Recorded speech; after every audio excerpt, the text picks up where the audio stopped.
De Lucien Febvre, un destin Martin Luther, de Köslin à Denifle, suite. Sur cette péripétie s'achevait le premier acte. Le second transportait le lecteur au couvent. Moine d'élite, Luther se pliait, docile aux rigueurs de la règle. Et quelle rigueur! Échelonné de 1530 à 1546, 20 textes en clamaient la décevante cruauté. Citation. « Oui, en vérité, j'ai été un moine pieux, et si strictement fidèle à ma règle que je puis le dire, si jamais moi n'est parvenu au ciel par moinerie, j'y serais parvenu moi aussi. Seulement, le jeu aurait encore un peu duré, je serais mort de veille, prière, lecture et autres travaux. » Fin de citation. Ailleurs, citation, « Pendant 20 ans, j'ai été un moine pieux. J'ai dit une messe chaque jour.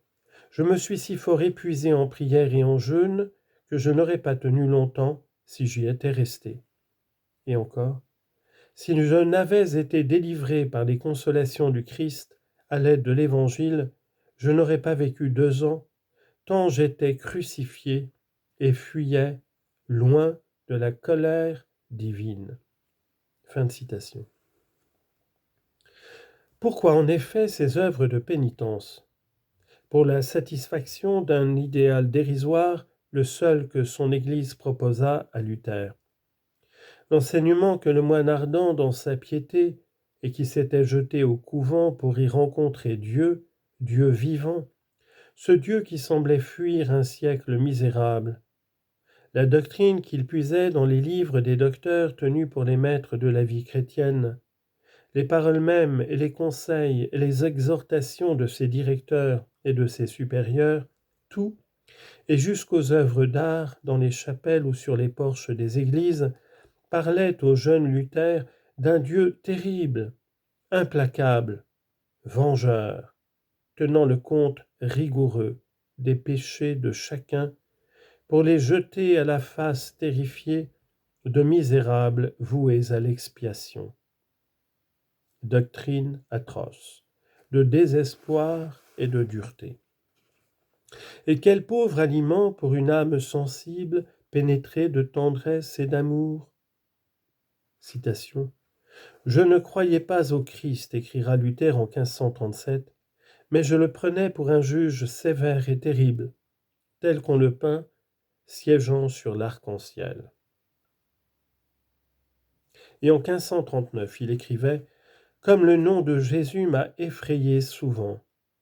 J'aurais préféré entendre celui du diable, car j'étais persuadé qu'il me faudrait accomplir des bonnes œuvres jusqu'à ce que le Christ par elles me soit rendu ami et favorable. » Fin de citation. Ainsi entrer au couvent pour y trouver la paix, la certitude heureuse du salut, Luther n'y rencontrait que terreur et doute. En vain, pour désarmer l'atroce colère d'un Dieu courroucé, redoublait-il de pénitences meurtrières pour son corps, irritantes pour son âme. En vain, par les jeûnes, les veilles, le froid, fasten, wachen, frieren, trinité sinistre et refrain monotone de toutes ses confidences, tentait-il de forcer la certitude libératrice. Chaque fois, après l'effort surhumain de la mortification, après le spasme anxieux de l'espérance, c'était la rechute plus lamentable dans le désespoir et la désolation. L'enfant triste de Mansfeld, devenu l'Augustin scrupuleux d'Erfurt, doutait un peu plus fort de son salut. Et dans une chrétienté sourde aux cris du cœur, dans une chrétienté livrant ses temples aux mauvais marchands, ses troupeaux aux mauvais bergers, ses disciples aux mauvais maîtres, rien, sinon les plaintes de ses compagnons de misère, rien ne pouvait faire écho aux sanglots du croyant avide de foi vivante dont on trompait la fin par de vaines illusions. Un homme venait alors, un mystique à l'âme compatissante. Le docteur Staupitz, depuis 1503, vicaire général des Augustins pour toute l'Allemagne, se penchait avec bonté sur la conscience souffrante de ce jeune moine ardent qui se confiait à lui. Il lui prêchait, le premier, un Dieu d'amour, de miséricorde et de pardon. Surtout, pour l'arracher à ses vaines angoisses, il le jetait dans l'action. En 1502, à Wittenberg, l'électeur Frédéric le Sage avait créé une université. Staupitz y professait. À l'automne de 1508, il y appelait Luther, lui confiait un cours sur l'éthique d'Aristote, lui enjoignait en même temps de poursuivre ses études sacrées à la faculté de théologie. Rappelé à Erfurt l'année suivante, Luther y continuait études et enseignements. Il y devenait en 1510 bachelier, formé en théologie, expliquait Pierre Lombard, prêchait avec succès. Ces crises de désespoir s'espaçaient. C'était le salut, semblait-il. Un nouveau coup de théâtre remettait tout en jeu. 2. De Rome aux indulgences.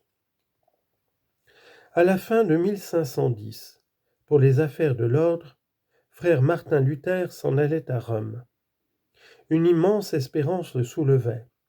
Il allait, pieux pèlerin, vers la cité des pèlerinages insignes, la Rome des martyrs, centre vivant de la chrétienté, patrie commune des fidèles, auguste résidence du vicaire de Dieu. Ce qu'il voyait, la Rome des Borgia devenue depuis peu la Rome du pape Jules. Quand éperdu, fuyant la Babylone maudite, ses courtisanes, ses bravi, ses ruffians, son clergé simoniaque, ses cardinaux sans foi et sans moralité, Luther regagnait ses Allemagnes natales, il emportait au cœur la haine inexpiable de la grande prostituée. Les abus, ces abus que la chrétienté unanime flétrissait, il les avait vus incarner, vivre et s'épanouir insolemment sous le beau ciel romain. Il en connaissait la source et l'origine. Au couvent, de 1505 à 1510, il avait pu mesurer la décadence de l'enseignement chrétien. Il avait éprouvé jusqu'au fond de son âme sensible la pauvreté desséchante de la doctrine des œuvres.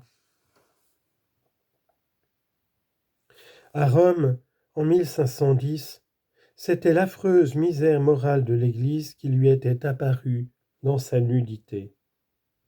Virtuellement, la réforme était faite. Le cloître et Rome avaient rendu dès 1511 Luther luthérien.